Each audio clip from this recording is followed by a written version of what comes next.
You wanted the best. You've got the best podcast. The hottest podcast in the world.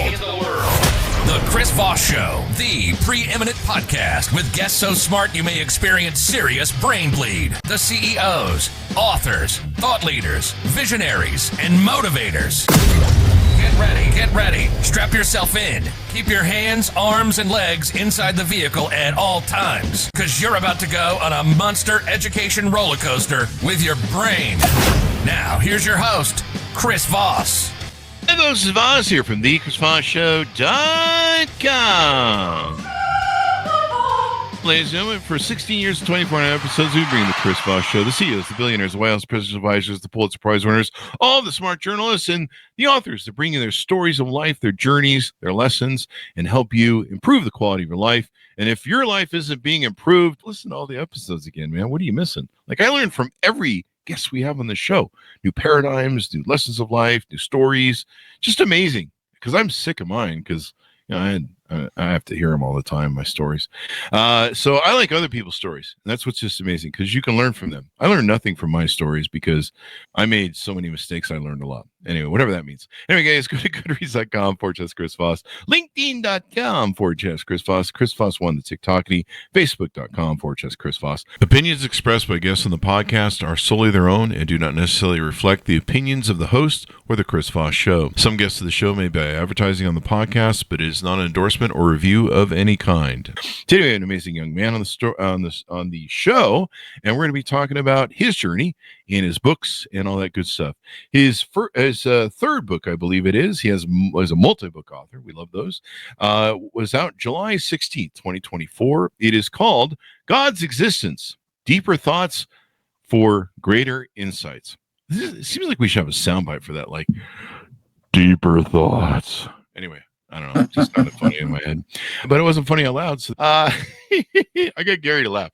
Gary R. Lindberg joins us on the show. We're going to talk to him about his books, his insights, some of his experience in life and stories, and what makes him great. He was born in Minneapolis, Minnesota. The author's parents had just moved there before his 7th birthday to Santa Maria, California. He went from the cold to the warmth. There he grew up and attended grade school through high school. He's a graduate of University of California, Berkeley, with a degree in U.S. history. He volunteered to join the Peace Corps for 2.5 years, during which he taught primary school students and teachers various techniques in trial school gardens program in the Ivory Coast, which is located in West Africa between Liberia and Ghana. He became fluent in French during that time, and after his Peace Corps service, he toured Europe, primarily visiting Italy, Germany, including East Berlin under communist control, France, England, and the Netherlands. And since he was drafted, he volunteered for the Navy, which he served 4 years. He went on to San Francisco State University, got an MBA, and with a concentration on management personnel. He began his 43 career as a human resources professional for a number of major companies, and then he retired in 2019 to pursue his personal endeavors, and he's been writing books, I think, ever since. Welcome to the show, Gary. How are you? I'm fine. Thank you, Chris. Thank you for taking time to talk with me today. I appreciate that. Well, thank you for coming, too. What an honorable career you've had. A lot of people used to join Peace Corps back in the day. That used to be a thing. Well, I think it's still a thing. It still exists, and it's still helping other countries. And so I was very proud to be part of that, and it's one of the greatest highlights of my life. Yeah, and you got some great pictures on your website of your experience there, too, as well. So give us .coms. Where do you want people to find you on the interwebs? Well, on the internet, they can find me on my website at GaryRLindberg.com. That's GaryRLindberg.com. So give us a 30,000 overview. What's in this new book? My book, God's Existence, Deeper Thoughts for Greater Insights, is a book that explores the various controversies in the books of Genesis and Exodus in the Old Testament. I ask questions like, did evolution contradict the Bible? Or was evolution a tool that God used in his creation? Who wrote the Old Testament? Why did they write the Old Testament? What should be our thinking about different ideas or controversies like Adam and Eve, the missing people in the Bible, the long lifespans of Adam's descendants, from Adam on to Noah, and even the Great Flood. And in the book of Exodus, was Moses a real person? Did he really exist? He did, because I saw him in the movie. He was in that. He was in that movie, right? They had he was a documentary. Very live and well there, right? 1968 movie. I think he looked like Charleston Heston. It was kind of weird, but yeah, I noticed that too. Yeah, I noticed that too. It was he did all right. Yeah. Well, also, another thing is, did the Exodus itself actually happen? And if so, when? So these are the ideas that I cover in my book. Nice. So do you break them down? Do you you flesh them out on you challenging those ideas? Yes, I do. And I talk about what inspired me to write the book. Was in my first book, God's Existence, Truth or Fiction, The Answer Revealed, I did talk a little bit about evolution. And in my second book, which is actually the third book I wrote, I wanted to explore the concept of evolution more deeply and more thoroughly. And also, I wanted to discuss some of the controversies that I just talked about. And that's what inspired me to write the book. And so you were inspired by, what was kind of the proponent to that? Was there like questions in your mind, or did you find that other people had questions that needed answers and you're like, I'm going to break this down? Well, I thought there were questions not only in my mind, but in other people's minds. And that's why I wanted to freely think about these issues, these controversies, and not just follow what church teaching might be or what Christian doctrine might be. I wanted to just let myself loose and think about what it really meant and how it really should be defined. Yeah. So let's tease out a little bit here, because we want people to pick up the book. Why was the Old Testament written? What did you discover? Well, I discovered that the Old Testament had a lot of different groups or Israelite, sects that had different ideas. And I read the book, the Bible on Earth by Israel Finkelstein and Neil Asher Silberman, and they examined all these different groups and their ideas. And they wrote that the main purpose of the Old Testament was to unite all the various diverse Israelite groups into one unified people. And they concluded that that's exactly what happened. And I saw no evidence to contradict that. So that's what I think also. So just in, the Old Testament's good with you, right? What did you discover about the story of the creation in Genesis? Well, the story of creation is rather an interesting conundrum, if you will. The book of Genesis, chapter 1, verse 1, describes the outline that God followed in the various steps he took in his creation. But I found that there were some mistakes. And for example, the book of Genesis says on day 4, God created the sun and the stars. Well, how did that happen? When you look at Genesis itself, and chapter 1, verse 1, Genesis says that God created the heavens and earth. And he said, let there be light. And there was light, and it was good. So if there was light to start with, how could they wait till the 4th day for God to create the light? He already created it. When he created the universe, that happens, according to scientists, 13.7 billion years ago. Wow. Then he created the solar systems, and our Milky Way solar system was created 4.67 billion years ago, and the Earth was created 4.54 billion years ago. So what did God do in between 13.7 billion years and 4.67 billion years, he created the other solar systems, and along with them, their suns. That's part of the process. So when the fourth day was not a day when he created the sun, he had already done that. That's one thing I found. I also found that there are actually two stories of creation in the book of Genesis. Chapter 1, verse 1 is one version. It's the outline, as I mentioned. And the second version is chapter 2, verse 4. And that version, it was not a full, complete description of the creation. They had some points that they made in their writing. This happened, and then that happened, and so forth. But it's fundamentally, if you read the chapter 2, it's a description of Adam and Eve and their descendants. And chapter 5 actually lists all the descendants from Adam to Noah. And then carries on about Noah's descendants. So I found that the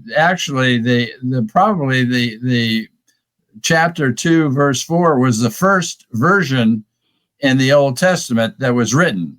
And then the writers realized that that was an incomplete description of creation, because it didn't say anything about creation, basically, a few points here or there. And so they wrote the chapter 1, verse 1 version. And so, but they didn't want to get rid of the chapter 2, verse 4, because it added to the outline that was already presented in chapter 1, verse 1. And so it was an expansion of the idea. It's just like if you write some kind of paper or thesis or something, you write about, you make a general point, and then you add a more specific point under that general category. And that's kind of what they did with the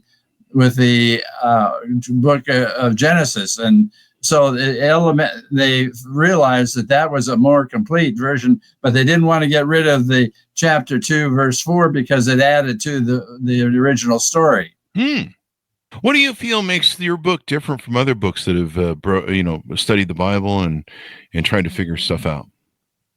Well, I think there are several things. One, my book explores the different controversies, or some of the controversies in the books of Genesis and Exodus, in unusual ways and in different ways than people usually expect. And secondly, my book defines basic terms in terms of the way people 6,000 years ago, like in Noah's time, defined the words, as opposed to how we interpret the words today. What is the word? What is the meaning of the word day? What's the meaning of the word year? What is the meaning of the word land? Or what's the meaning of the word earth?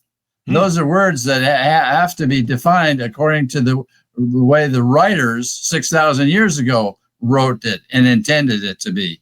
Not the way we defined earth. When you talk about God creating the universe in 6 days, he's not a magician.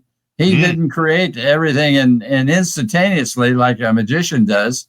He created it over billions of years. And so a day has to be interpreted in terms of a day from the perspective of the creator, not from the perspective of the created. And so the Bible has to be interpreted in the way God interprets time, not the way we interpret time. And so that another factor is that makes my book different is that I fit the pieces of the puzzle together in ways that are quite surprising and maybe even startling ways. And also, I want to add one more point, that when I discussed evolution, I wanted to examine how God created 13 different human species during the billions of years on the earth that he was creating. And you had your Cro-Magnon man, you had your Neanderthals, you had Homo erectus, and all these 13 different people. And one by one, over time, they were eliminated. They became extinct. Until today, we only have one human species, even though we're influenced or contaminated or whatever mixed. Yeah, I see some of the Cro-Magnon and Neanderthals. I see those on X right now, Twitter. Yeah, there's only one species left, and that's us. And that's the official name of our species is Homo sapiens sapiens. So why do we have only one left? And so those are reasons why I think my book is different than others. Well, it's an interesting book, and there's questions people have, so I think it's good to question things and educate and research and study. I mean, the Bible might be the most studied book ever in history, right? Pretty much, I think. It's pretty well read, I guess. Yeah, people have been trying to, a lot of these tomes that are around the world that help people understand things better. What lessons did you learn about the views of some Christians and science? When I wrote the books, I didn't fully understand why some Christians are so adamant in being against science. When I was going to school, I took a lot of science and mathematics, even up to calculus. And so I have a strong belief in science. So it didn't make any sense to me that they would be so much against science. Yeah. But I realized that the reason why they were so adamant against science is because they felt that science contradicted the Bible and the Bible contradicted science. So they felt that if they believed in both, they were believing in opposite points of view at the same time. And that made them what they characterize as double-minded. And that is something they could not tolerate. They couldn't tolerate being double-minded. Well, when I was about 12 or 13, I asked myself a couple of very important questions. First, I asked myself, who created the Bible? My answer to myself was that God created the Bible because he inspired a number of people to write it and to organize it. Well, then I asked myself a second question. Well, who created science? Well, the answer to that was pretty clear to me. God created science because he created the universe and all that's in it. Yeah, he needs science to put everything together, maybe. Sorry to interrupt you. Yeah, that's right. And so there, I reached a sudden realization that if God created the Bible and God created science, they both must say the same thing. So that's why I say that some Christians need not fear science. They need to embrace it because it's the greatest support that they ever have. Yeah. And they're misunderstanding God and his purpose. Yeah. I mean, it makes sense. All right. Just logically, because, when you study science, you understand there's kind of a mathematics, physics, and clearly I'm not a scientist. But, there's like a pattern there that's pretty consistent. There's building blocks of the universe, dust and space dust and I don't know, some gold. And, I clearly flunked science. So anyway, I'll just fake it right here. And so, he had to use science, probably not magic, probably use science to map all this stuff out and build it all, right? Like materials. It's kind of like when you play Minecraft, you use materials to make things. So maybe like when you build a house. Yeah, it was like a big Sims experiment, basically.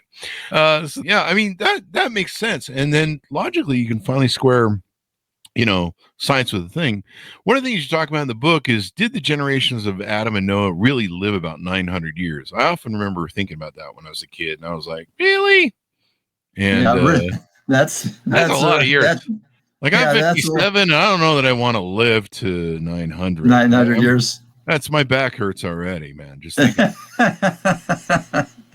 Yeah, well, you and me both. Yeah. I think, no, they did not live 900 years. They lived a normal lifetime, just like we live, 75, 80, maybe a few got to 100. I think that's quite possible. Maybe they were using a different calendar back then. I don't know. That's it. They didn't have a calendar. See that. So how did they define a year? That's why I said I have to define the words. A year. What is a year to Noah?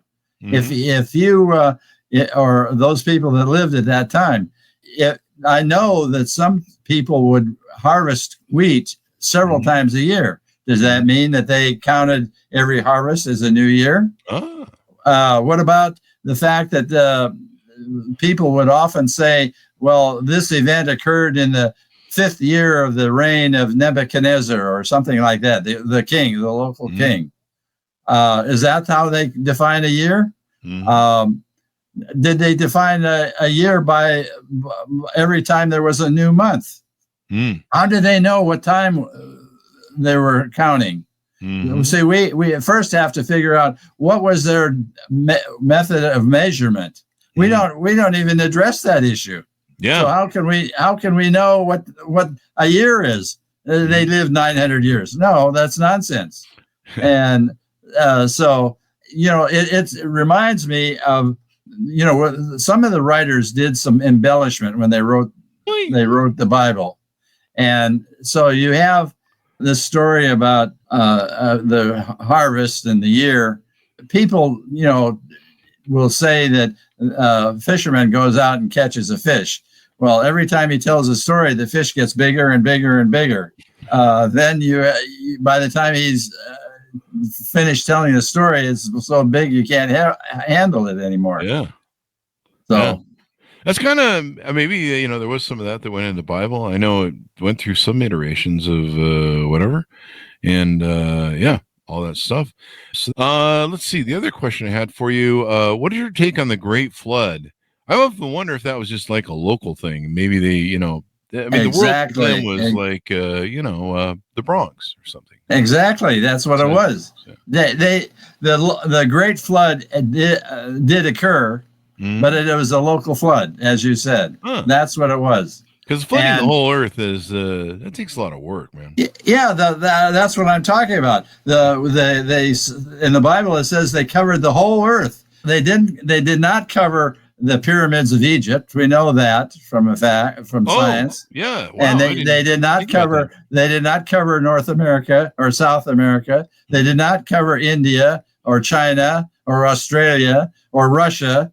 So it didn't cover the whole earth. Now, just imagine, Noah has got to add all the animals of the earth, right?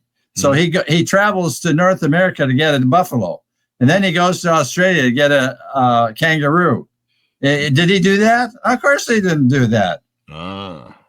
And so he by the time he got to North America, it would have been centuries before he got back. And how is he going to cross the ocean? Is he going to fly? Is he going to swim? I don't think so. Yeah. So no, the Great Flood happened, but what was the word? How do you define the word earth in the whole earth in the time of Noah? Well, I submit that it is defined by the amount of land that they were familiar with. They were familiar with the land in the Mesopotamia Valley. That's what the whole earth was to them. Yeah. Nothing more, nothing less. And science has already proven that there were local floods at the time of Noah. So that's not even an issue anymore. So some of these people who want to criticize the Bible, they'll say, well, it didn't cover the whole earth, so therefore the whole story is false. Therefore, he didn't even exist, and all this kind of stuff. And all that is nonsense. And did he really get like 2 of every animal? Because that's one of the other things that they throw at. Yeah. Did he get all the microbes and the mosquitoes and Yeah, that's right. No, he didn't do that. Bugs and so No, he didn't do that. Otherwise, he would have included buffalo and kangaroos. So that he didn't get 2 of everything. He got 2 of everything in the local area, and he wasn't getting mosquitoes, and he wasn't getting even birds. He was getting animals, basically. And that was all there was to it. Yeah, because the people are like, I think there's a ark or something in Missouri or someplace, Kansas, where they have dinosaurs on the ark. And is that right? Yeah. And he's like, people are like, yeah, he picked up Tyrannosaurus Rexes and put them on the boat. He didn't. He didn't do that. Well, you get eaten, right? Yeah, they disappeared before he came along. That's what most people thought. Like I remember Jurassic Park, You know, it's a good way to get eaten by those velociraptors. Exactly. Let's see. What else do we have on deck for you? A couple more questions. Did Moses actually live? Was he a real person? I think didn't we flesh that out earlier with Charlton Heston, the joke about Yeah, we already settled that question. Charlton Heston proved it to us, didn't he? Yeah, we got right into that. Let me skip to this one. The last question. Did the Exodus actually happen? What was Exodus for those who need a foundation on that data? Well, I don't know what kind of foundation I could present, but the Exodus was where Moses led the Israelites out of Egypt and to the, quote, promised land, which was, and he led them through the Arabian Peninsula and supposedly it took 40 years to get to the promised land, and he could have done it in about 3 days if he had walked straight to it. But the point is that the Exodus really did happen, but it wasn't quite the way some of the people want to interpret it to be. And the Pharaoh wasn't Ramses II; it was a different Pharaoh. And when they crossed apparently the Red Sea is very deep.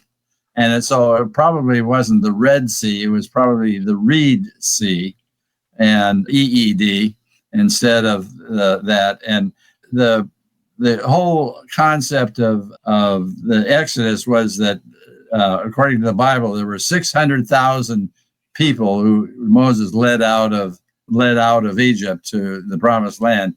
But that, to me, is another embellishment that the writers did. And we need to remember that the Old Testament was not written at the time that we think it was written. Let me put it this way: it was not written at the time that Noah actually did it. It was written much later. But the point I'm trying to get to is that the Exodus was the whole concept, or the whole history of it, was communicated orally for not only a few years, but for centuries before they discovered the ability to write and before they discovered the ability to print and publish the story. The fact that when you have years and years of people telling other people, and then they tell other people, and they tell other people, and you go on and on and on for hundreds of years, you get some embellishments, and that's what happened. I've already mentioned a couple of embellishments. Well, the not only the ark was an embellishment, supposedly, but the number of people was an embellishment, and just like the fish story. And you see that the people in that time, maybe it was much smaller than the 600,000 people, because the Bible says there were 600,000 men and an equal number of women and children. Well, there weren't 1.1 million people that Noah led out of Egypt. There were maybe 100,000 people total, men and women. And maybe that's wrong too. I don't know the precise figure, and I don't know that we'll ever know the precise figure. But the 600,000 is a false number, and it's just an embellishment that the writers wrote at the time. Mm-hmm. So as final thoughts as we go out, tell people about your where people can find out more about you and everything else, and how it works, et cetera, et cetera. People can learn more about me at my website, GaryRLindberg.com. That's GaryRLindberg.com. And they can learn more about my Peace Corps experience, where I was a Peace Corps volunteer in the mid-'60s. That's the early days of the Peace Corps, and my history there, and some of the events that occurred as I was trying to teach primary school children how to more effectively grow vegetables in a tropical climate. And there was obviously some cultural changes that I had to undergo. There were some events. I went to, did some traveling around West Africa, Timbuktu, in fact, the famous Timbuktu, and around Nigeria at the very beginning of their civil war. I went to East Africa on a chartered plane by Peace Corps volunteers and traveled around the game reserves. Got my car stuck in the middle of nowhere with no water. There were 4 girls that asked me to be on with their group because they wanted a guy who knew about cars. Well, I told them I don't know anything about cars, so I wasn't the right person for them. And they said, "Well, you're a guy anyway, so we want you anyway." So I said, "Well, okay, as long as you understand." So then I go to Serengeti Park and we have a nice visit there, and then as we leave, we one of the girls wanted to visit the Olduvai Gorge, where the Leakeys had at that time, 55 years ago, discovered the oldest remains of man. And so we found this little road, and we drove off the main road and went up into the hills and followed this road that was supposedly leading us to Olduvai Gorge. And then the car overheated, and this smart ass Gary decided to open up the hood of the car and open up the radiator when all the water splattered out. Oh no. And there we're stuck. If we weren't stuck before, we were stuck then. And so I recount the story of how we got out of that mess. And so that's kind of interesting. Then the first book was God's Existence, Truth or Fiction, The Answer Revealed, where I offer evidence that science proves the existence of God. I'm not proving that God exists. I'm saying how science proves the existence of God. For example, when I was in high school, when I was a sophomore, it was time for me to take biology, but I elected to take botany instead. And when I did, I learned a very important lesson. And that lesson was that all plant life is organized in 7 categories or levels of organization, starting with kingdom, phylum, down to the most specific level of species. Mm-hmm. Well, that was interesting enough. But then later in life, I learned that all animal life is also classified by the same 7 levels of categories. A little more complex of an organizational system than for plants, but nevertheless the same basic levels. And then it struck me that if all plant life is organized that highly and all animal life is also organized that highly, they both cannot happen by accident. That cannot happen by random. It must happen by design. Therefore, it must happen by God. Okay. So give us your .coms as we go out one last time. GaryRLindberg.com. GaryRLindberg.com. And thank you so much for the time you've taken to talk to me. I appreciate it. Thank you. And thanks for coming on. Thanks to my audience for tuning in. Order the book wherever fine books are sold. God's Existence, Deeper Thoughts for Greater Insights, out July 16th, 2024 by Gary R. Lindberg. Thanks for tuning in. Go to goodreads.com/Chris Voss, linkedin.com/Chris Voss, Chris Voss 1 on the TikTok and all those crazy places on the internet. Be good to each other. Stay safe. We'll see you guys next time. And that should have us out, man.